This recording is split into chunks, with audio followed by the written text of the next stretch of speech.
تو یہ آپ کی غزل آپ نے سمجھی پڑھی۔ غزل جو ہوتی ہے لفظی معنوں میں اسے ہرن کی چیخ بھی کہا جاتا ہے، آہو کی چشم سے نکلا ہوا آنسو کہا جاتا ہے۔ غزل جو ہوتی ہے انسانی جذبات کی عکاسی کرتی ہے۔ ہر دور میں ہر شعراء نے، ہر وقت کے شعراء نے اپنے اپنے طور پر غزلوں کے ذریعے سماج کی جو ہے سیاسی، سماجی یا اپنی ذاتی جذبات کی اور مسائل کی عکاسی کی ہے۔ تو یہ جو ان کے الفاظ ہوتے ہیں، غزل کے الفاظ، یہ عکاسی کرتے ہیں ماحول کی۔ جس طرح ہم نظم پڑھتے ہیں تو ہماری نظم کسی ایک مضمون میں بندھی ہوتی ہے، لیکن غزل کا ہر شعر دوسرے شعر سے منفرد ہوتا ہے۔ شاعر اپنے شعروں کے ذریعے اپنی باتوں کو مختلف اعتبار سے بیان کرتا ہے۔ اب آپ کو یہ نظم غزل سمجھ میں آ گئی ہوگی، امید کرتی ہوں آپ کو یہ بہت پسند آئی ہوگی۔ آپ اس کے بعد جو اس میں آپ کو سرگرمیاں دی ہوئی ہے اسے مکمل کرنے کی کوشش کیجیے۔ یہاں آپ کو مشقی سرگرمی میں خاکے پر مبنی سرگرمی کو حل کرنا ہے۔ تو خاکے میں آپ کو سوال پوچھا ہے نام، شاعر کا نام ہے آتش اور پورا نام آپ لکھ سکتے ہیں خواجہ حیدر علی، سن پیدائش 1778، مقام پیدائش فیض آباد اور سن وفات 1847۔ اب غزل میں آئے زیر اضافت کے الفاظ کا شبکی خاکہ ترتیب دینا ہے، تو آپ کو وہ الفاظ لکھنے ہیں جن میں زیر اضافت کا استعمال ہوا ہے۔ تو اس کی مثالیں ہیں دست ہوس اور زخم سینہ، دہان زخم سینہ، کف داؤد، مردم دنیا، انقلاب دہر، تیغ فضا۔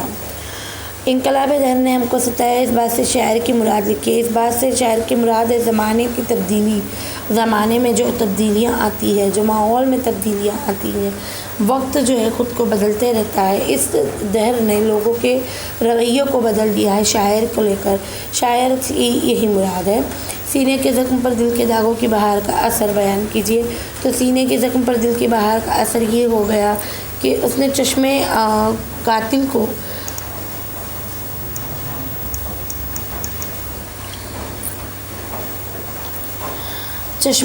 کو جو ہے دل کے داغوں کی بہار دکھائی، اور جس کی وجہ سے دل جو ہے دہان زخم سینہ بن گیا ہے۔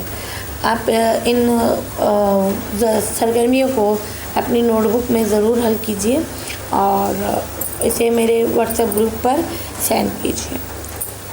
تب تک کے لیے آپ گھر پر رہیں، محفوظ رہیں اور اللہ حافظ۔